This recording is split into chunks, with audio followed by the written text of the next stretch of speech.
Boy oh boy do I love me some Ace Combat. I remember back when I was a little Spartan with no money, an Xbox 360 and an internet connection. I had 3 games and often relied on mixing it up with game demos. One of those demos was the Ace Combat 6 demo. It featured only the first mission of the game, and the only plane you could use was the F-16C. It must be at least 100 times I beat this single mission. There was no other experience quite like this that I ever had at that time in a video game, and I was blown away. The level was gigantic, and depending on the difficulty, obviously enemies would not be as smart as you, but they would act like you're trying to destroy them. The demo was a lot of fun, but I would eventually stop playing for the most part due to how limited it was. Beating such a simple mission so many times with no other planes and no other missions to mix it up eventually made me grow apart from playing it often. I would eventually delete the demo, removing all contact I would have with Ace Combat for over 10 years. Even the highest difficulty was locked, which I can never understand why games and demos do that. To this day, I have not played Mass Effect, because I played the demo, and it was locked on easy. I felt like they had something to hide. Never played the full games. I'll stick with Fallout New Vegas, Kingdom Come Deliverance, Morrowind, Baldur's Gate, Dragon Age Origins, Oblivion, For the King, Greedfall, Life is Strange, Lost Odyssey, Monochrome Order, Outcast, The Outer Worlds, Planescape Torment, Monkey Island, and Vampire reruns for every couple years to get my role-playing and action fix, rather than ever try Mass Effect. Ace Combat 6 was an Xbox 360 exclusive due to Microsoft bribing the hell out of everyone. This made some fans understandably upset, but at least you're not missing out on a good story. The cutscenes are not what do this game justice, so I'll be describing briefly some main parts of the story, your gameplay story, because the cutscenes almost don't matter at all. I'm also going to call airplanes ships, so get triggered. You start your game with one ship. As you play the game, you get monies after every mission. The amount of money you get depends on how many enemies you destroy as well as how fast you complete the mission. Not only do you buy your ships, but you also buy special weapons for each ship. What's a special weapon? Well, there are 2 weapons you have no matter which ship you use, your machine gun and your standard missiles. The machine gun is the machine gun. You get 800 bullets or infinite bullets, depending on the difficulty you select. The machine gun is harder to use than pretty much everything else, but it's quite effective. Like it bursts down bombers in less than a second, when the things normally take 2 standard missiles. The standard missiles are heat-sinking missiles with no particularly high performance in any area, but you are supplied with a lot more of them than any of your special weapons. Standard missiles can target both ground and airborne targets. Special weapons are just that compared to bullets and standard missiles. They range from unguided bombs, high maneuverability missiles, long-range fat and fast missiles, and Chinese hacks. So like I said, you purchase these ships and special weapons, and each ship has 3 possible weapons you can choose from to bring into battle. You can only bring 1 special weapon into battle along with your basic missiles and machine gun. Each ship comes with 1 free special weapon by default. To use the other 2, you have to purchase those through online loot boxes. Just kidding, you buy them with the monies I mentioned. Anyone remember when you didn't know what a loot box was, and people made a great game and that was that? Anyway, so that's it for your personal weaponry. Next I'm going to talk about the ace and the combat of Ace Combat 6. There are 2 categories of gameplay you can select from the main menu, and those are campaign and online. Just kidding, this game is old as dirt and the online is offline. Well, if I search for custom matches, I can see them, but I have never once connected for multiplayer. Just so you know, I bought Ace Combat 6 only recently. I played the hell out of it before Ace Combat 7. I tried to connect to multiplayer lobbies on quite a few occasions, but it seems that just isn't going to happen at this point in Ace Combat 6. I'm not going to show much multiplayer for Ace Combat 7 because I'm pretty bad at it. Knowing that, there is 1 category you can select from the main menu, and that's campaign. If you're me, can't speak for anybody else. From here, there is a tutorial button. If you are 100% new, you may as well get this done. It will be helpful to you. There is free mission.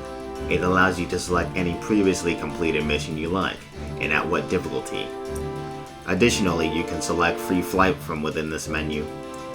All that does is it lets you fly through missions freely with no objective and no enemies.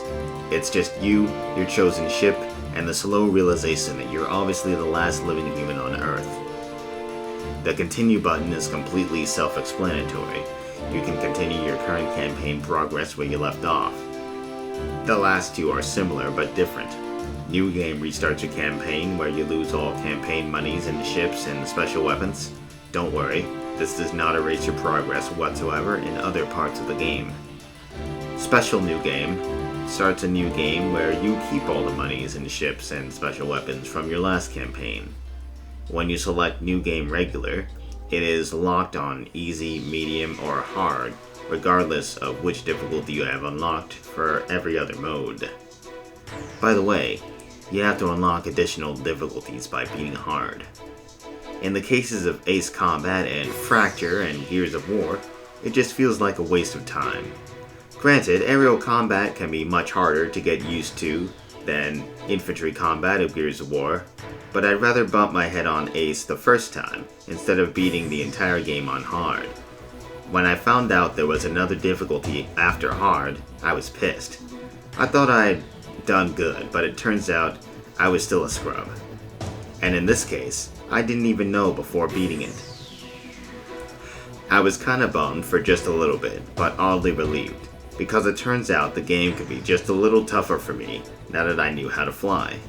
But still, it's not like flying changes between difficulties. The learning curve can't change that much. You'll bump heads in all the same places you did at earlier difficulties, because some missions are harder than others. There are two modes of flight, normal and novice. Novice controls like Crimson Skies or a Halo Banshee. It's simplified, but I think it's more interesting to practice the normal mode of flight. If you like depth in your games, stick with normal mode. You'll get used to it faster than you might think. If you play Elite Dangerous, you're more than ready for normal flight. Your movement adjustments are as follows. Pitch is vertical adjustment, up and down. Yaw is horizontal adjustment, left and right. Roll is rotating your ship over the vector of nose to tail, like that of a rolling barrel. In normal flight, you control your pitch and roll and yaw adjustments separately. It makes combat a little more strategic than before. You need to practice in order to be used to coordinating these controls to accomplish what you need to accomplish in combat. The last thing to remember is high G turns. A high G turn is when you use your forward thrust and your air brakes at the same time. At a manageable and constant cost of speed, you can greatly increase your pitch maneuverability, especially pitching upward rather than downward. There's also post-stall maneuvers, but I'm a scrub, so I'm not getting into that. It is important to note that climbing upwards and downwards has the appropriate effect on your speed. As mentioned, any cutscene of characters on the ground is pretty uninteresting and means nearly nothing to you or your character as a pilot until the very end. The cutscenes show how they get to the end, but the journey is pretty boring. One character is hanging out with her daughter at the beginning of the game to experience the start of the conflict and the surprise attack. One other character launched a bunch of missiles in the second to last mission, and the mother and her kid gets information from said character and gives you advice over the radio in the very last mission. That's it. The story is mostly fluff with few interesting details. Graphically, the cutscenes are completely solid. In some places, the map is pretty expansive in the cutscenes. They went through an effort to make it look like a place that makes sense. If the rest of the game is no indicator of the amount of care they put in, they certainly cared about the cutscenes. Almost all of them are in-engine. I think they did a great job visually. And despite what is going on throughout these cutscenes being mostly boring to most people, they did a great job in presentation. And I'd say Microsoft's money is certainly showing. And the marketing team had lots of smoke show material. Here's the most important cutscene in the game, other than the first minute of the first cutscene. Smoke rises from the city before me. The King's Bridge is gone. Oh no. No! Matilda! I vaguely hear a scream of terror that sounds much like my own voice from afar. I feel as though the Golden King's gentle smile is moving. moving farther away from me.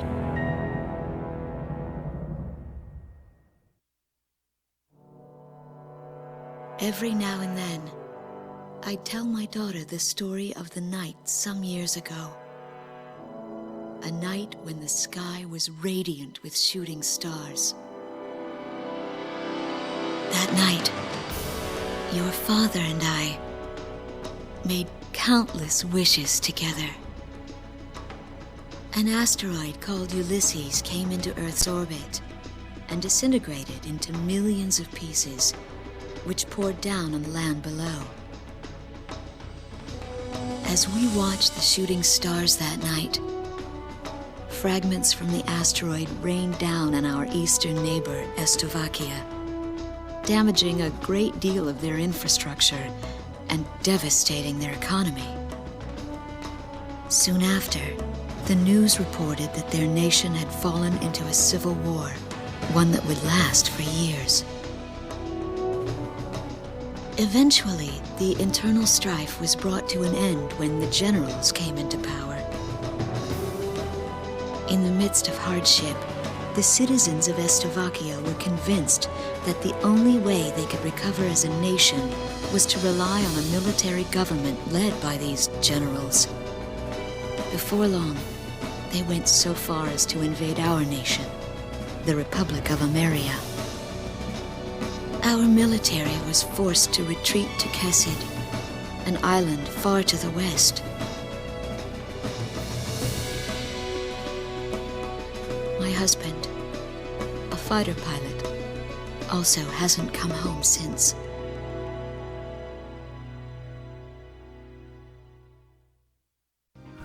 Your personal story through gameplay is more interesting.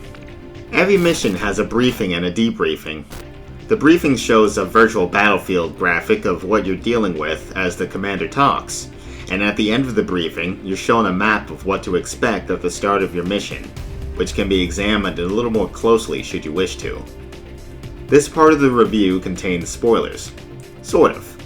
So if you'd like to truly experience the game for yourself, you could consider skipping the rest of the video until the Ace Combat 7 part. That said, I'll be going very easy with spoilers, so you won't lose much from what I reveal. I'll talk about the campaign in general, but I'm not going over the story here. Even if I was, Ace Combat 6 has nearly no story of note, and generally, you should be here for the gameplay. There are some key moments in the gameplay as well, and I'll be leaving a lot of those out, so that hopefully, should you get the chance to try Ace Combat 6, and you want to experience it for yourself truly, you can. The first mission starts you off as a pilot under attack. The mission is pretty easy for the most part. Your objective is to destroy enemy bombers, so you repel the attack, but then it turns out the enemies have this aerial battleship and a clearly elite team of enemy fighters. The battleship launches these crazy so-called Nimbus missiles that pretty much explode in random spots during the mission, but are easy to avoid. Then the advanced team, known as Strigan Team, join the fight. After a minute, you get a call to retreat. Easy stuff. The third mission is your final Training Wheels mission, and first larger scale mission. This is Ace Combat 6's true colors, as most missions are like this. You'll always have objectives you must accomplish. Every time you have multiple objectives to accomplish the mission, you only need to accomplish the majority of them. As soon as you do, it's either mission complete, or the next part of the mission happens. I would prefer it if the battle was full of just a little more friendly units to allow time for completion of every objective, instead of picking half of them to complete, but still, I appreciate the scale. And in a way, you completing half the objectives kinda makes it feel like a larger real battle where everyone is doing their part. And despite you being kind of a babysitter trying to make sure these missions go smoothly, there is a point in time where friendlies will bail you out for once. Even though you are the star of the show, a large amount of enemies will actually be eliminated by your allies, but generally you're going to be by far the largest single contributor. When you watch the virtual replay in the debriefing, you can see that collectively your allies will destroy enemies at around the same pace as you, or faster most of the time. Spoiler alert, your allies in Ace Combat 7 don't help you do shit. But in Ace Combat 6, allies are reasonably useful for AI companions over long periods of time. And as you take out enemies, you fill up this bar that lets you order friendly combined strikes to attack targets at once. Only thing is, if you turn around, things get weird. But yeah, you got your I win button for helping your allies. It's good fun. Rest in pieces. Speaking of pieces, there's always at least one boss fight in Ace Combat games, and this game has 3. It's no secret that they have some kind of doomsday weapon most of the time, and Ace Combat 6 is no exception. And that fight is mostly a race against time, really. The 2 remaining boss fights are more interesting, and one of them is fighting the aerial battleships. This is no spoiler, you'll find out about them in the first mission. This fight was pretty enjoyable to me, and it turns out the main one can launch fighters, and once they are launched, all the aerial battleships scramble, and it actually becomes kinda tricky trying not to kill yourself on an enemy battleship's face. I recommend you focus on the Strigan team defenders before tackling the battleships.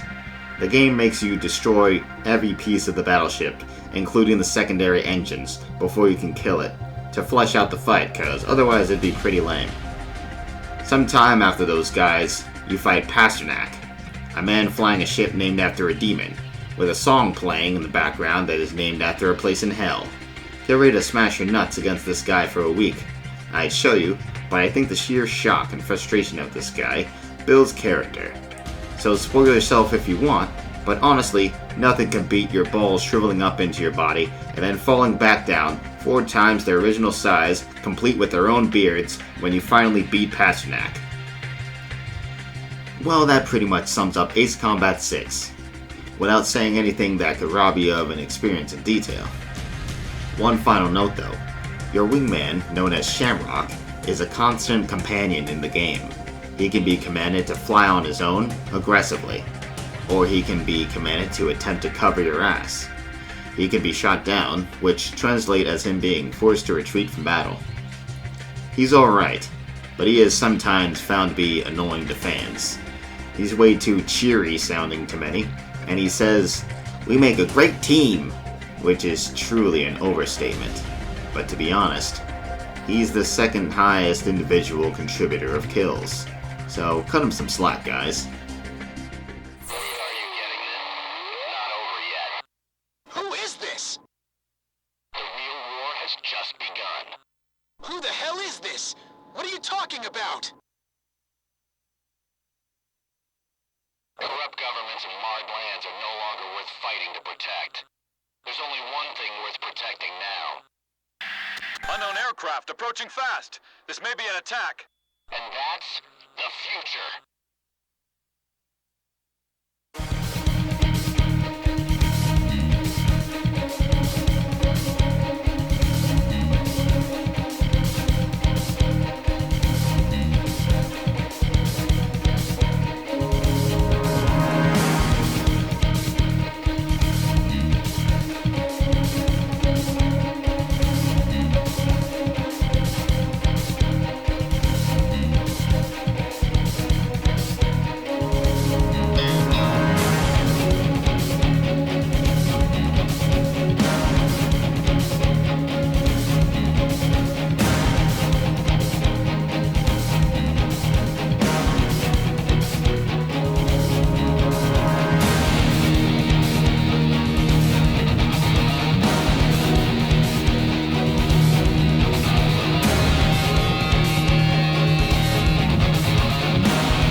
Alright, first off, I suck at the multiplayer.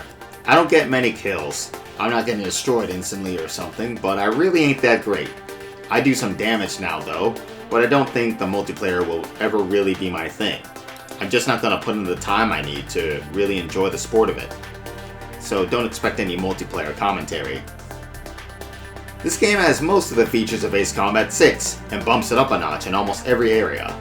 The multiplayer? It works! The story? It exists! Ships? There's more of them! Customization? Oh yeah! This time around, there are no tutorials of any sort, other than a slow teaching of all the basic mechanics in the first 2 or 3 missions. You simply start the game selecting your difficulty. By the way, this time around the difficulty only goes up to Ace. Ace is also locked until you beat hard. Surprise, surprise! From an Xbox perspective, and most certainly other platforms, the controls are mostly the same, and going into settings can change you to the default flight controls of Ace Combat 6, if you'd like. I never messed with Ace Combat 6 controls until I played 7. Now for me, they both control like 7, but to each their own. You start the campaign and you see what they were doing with all the time they had between the release of Ace Combat 6 and 7. The cutscenes of 6 are beautiful for its time, especially at the start of the Xbox 360's launch with nobody working out the exact kinks yet. They did a great job putting work and effort into the details of the cutscenes in 6. 7 does largely the same thing, but everything looks way better. In some cutscenes, there are certain camera angles which give me a slight feeling that they wanted to look the camera at less things in order to save some effort. With maps this big, I wouldn't want to fuck around and overwork myself either. The cutscenes, even ones that take you in an area you will never see yourself, are or at least appear to be an engine, with seemingly no details lost. Speaking of which, the maps look more detailed as well, which is commendable given how much you're zooming past it, giving hardly a thought while fighting multiple assholes trying to paint the map with your crash-landed face. The briefings are back. This time it's just a little more immersive, as the briefings include other combatants asking questions or responding, rather than just your commander speaking. Many of these serve as pseudo cutscenes now. It becomes more directly part of your story, which is a wonderful touch to me. Giggity. Speaking of story, the cutscenes tell a much more interesting one this time around, and everyone and everything is relevant to you in a way that matters to you. And this time, there are 2 little girls, neither of which are annoying. Was it really that hard? Here we go. Got everything? Yeah, I'm okay.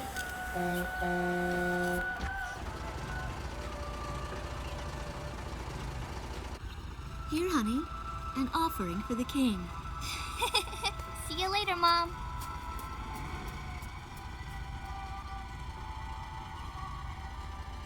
Listen to your teacher, okay? And, give the king my best. Dance with an angel, Mom. Get the fuck on the bus.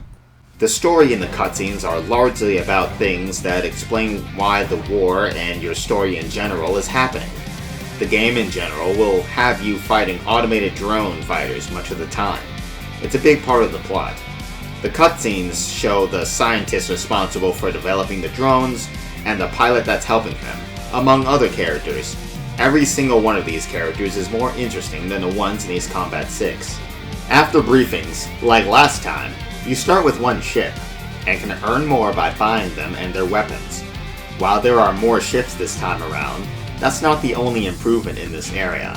In addition to more beautifully rendered aircraft, you can buy parts for each ship, which I will be calling perks from now on.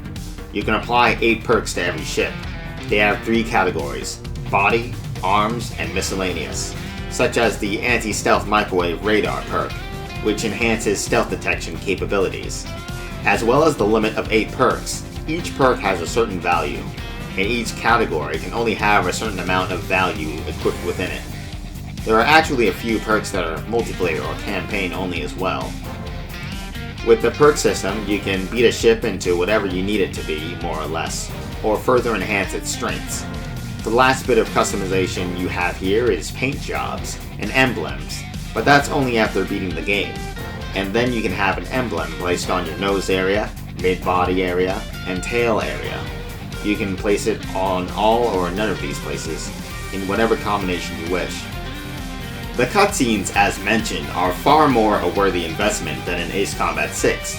Not only do way more cutscenes feature your current or last used ship, which is immersive, but people look more like people. The last game's graphics are no slouch, but this blows it out of the water. And there's no annoying little girl and her annoying little mother. Ace Combat 7 has the secretive, observant scientist, a tomboy mechanic who is supporting you through her aircraft maintenance skill. There's the cocky runner-up wingman, the noble senior squad leader, the enemy rival, the princess, and a few more. That's not even including the over 10 interesting people you only hear over the radio. The cast is so colorful for what this game is.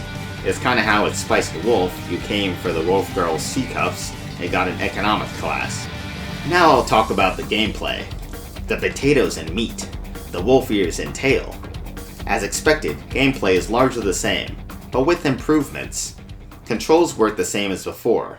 The default controls are different this time around, and I like them better than the Ace Combat 6 default controls. There is no more allied support, which is fine by me. That didn't make too much sense. The machine guns work a little differently. In fact, some of the machine guns are better than others, and some of them are plasma bolts? I don't know, it glows and goes pew pew. The standard missiles work the same, but can be upgraded in any way you can probably think of. So you can have them lock on at longer range, do more damage, and more, including simply packing more of them. Same type of thing for the other weapons, like a tighter spread of machine gun fire, for example. There are some changes to how much the map matters too.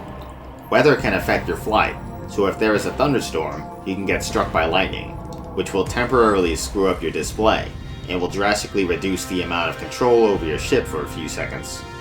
At times, you will encounter powerful wind gusts, which can affect how you fly, and although this is 100% not a thing in real life, clouds now affect missile lock-on range, and affects how effectively they and your heads-up display track their target.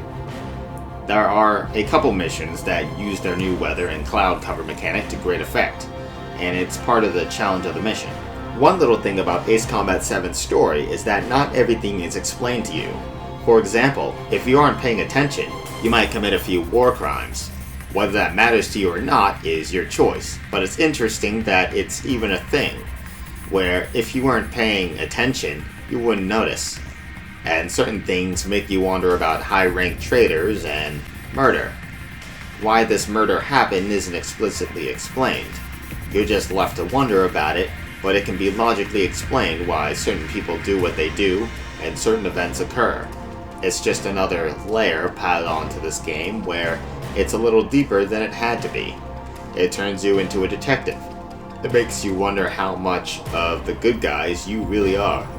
It makes you ponder what these characters are thinking, and I like it. Despite the greatness that is Ace Combat 7 and its fun story, in my humble opinion, certain missions feel like they were rushed. Not majorly rushed, it just seems like there ought to really be more to it every now and then.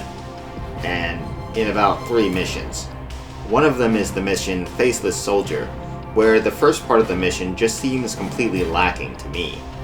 I think it's the only part of the game where I just normally think, why is there this even in the game? Other than that, some areas where you might think to yourself, really, is that all there is? There's just a few small missteps like that, and they're very few and far between. I think they did a great job considering how this game was delayed. Ace Combat 6 is no slouch, but is generally worse than 7, except in a few ways. In both games, every mission has a time limit. In Ace Combat 6, you have a very long time to be on the map and just fight. In Ace Combat 7, the missions are more tailored and use the time to turn many missions into a pseudo-puzzle. It's like, what should I prioritize to kill enough dudes and to do enough damage and beat the par score to advance the mission? I liked how, in Ace Combat 6, your allies are much more of a help to you, and they better be. The scale of many battles was genuinely quite large. Missions could have you with 80 allies up against 200 enemies, and your allies will generally have killed 50% of the total enemy casualties or more. 25% of that is often killed by your wingman, Garuda 2, Shamrock. People give him shit because he's a little too cheery, and because he thinks he's as good as you. He really isn't, but credit where it's due. He kills more than any other single AI unit. That's worth something. In Ace Combat 7, you can see allies hit their target sometimes, but they clearly do very little damage, or maybe none? My kill cleaned up by an ally does not add to your score in Ace Combat 7. I didn't really mention this before, but when it comes to boss fights, Ace Combat 6 kinda has 7 beat, because the boss fights in Ace Combat 6 are more creative. In this game, in Ace Combat 7, the boss fight, there's 2 large bosses that are pretty much the same thing, although you fight them in vastly different scenarios in both encounters, and all the other bosses are essentially dogfights. They're very unique dogfights, but they're dogfights. Against an enhanced enemy that is much harder to kill, but it's a dogfight. So, it was still fun. It was very fun. But the boss fights were not that creative. But one thing I haven't mentioned yet is that it's harder to use your machine guns. The machine gun does vastly less damage, although you have vastly more ammo for it.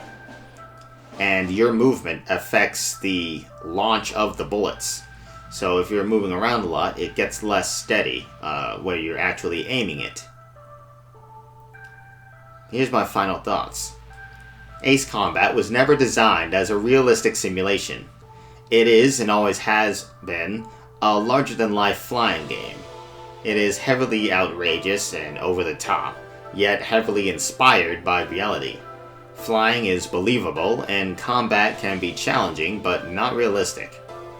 It's about how can we take reality and blow it all the way out of proportion? How can we make it believable, yet do whatever the fuck we want? It's about the cycle of pointless conflict and over-the-top insanity. The war strategies aren't really smart. They are designed to expand the campaign and create more fun. The stories aren't designed to mimic reality. They are designed to answer the question, what if we wrote a story where a defeated country nuking itself out of pure spite and vengeance with its remaining people instigating conflict between countries out of even more spite and hatred and pride was a thing? Yep, well, that and among other things. So that's my review. I hope you like it. I could have talked about more, but I wanted to do it without spoilers because discovering the crazy bullshittery for yourself on your first playthrough is half the fun. And I strongly encourage you experience it for yourself. I also strongly encourage you do, if possible, play Ace Combat 6 first. Because I think if you play 7 first, you may appreciate 6 a little less, should you have the opportunity to play it. No, the story isn't great in 6, but I think it's worth playing. And the larger scale battles are completely missing in 7. 7 is great, but one area it is lacking is large scale battles with 200 enemies and up to 6 operations happening on the map, oftentimes with a specific benefit to you during your mission should you complete certain ones. For example, recapturing an airfield or eliminating radar jammers. Ace Combat 7 designed more pigeonhole experiences, specifically designed to create specific scenarios. And there is nothing wrong with this, per se. The scenarios are great, it wouldn't exist otherwise. However, I wish the large-scale war feeling could appear in more missions. Though it's not 100% missing, when it comes back, the feeling is quite weak. Ace Combat 7's story has some holes in it for sure, but Ace Combat tells serious stories with serious implications, yet the writing of the story itself does not take itself too seriously, which sounds weird, but it's a perfect storm. Subscribe if you're new, and leave a like if you enjoyed thus far. Thank you. God bless you. Aircraft, you must find your own sky. We can still help you. Don't waste your life, dedicated to reclaiming that which you call home. Furthermore, you must find someone to guide you. I am not that person.